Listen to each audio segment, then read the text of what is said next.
Concord. A state of harmony or agreement between people, groups, or things.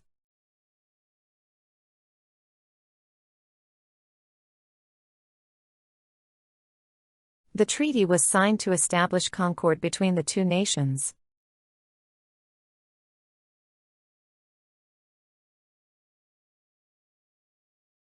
Their friendship was built on mutual respect and concord.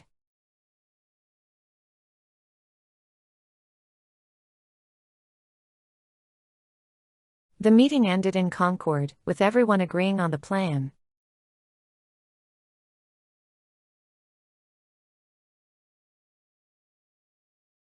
A sense of concord was restored after the conflict was resolved.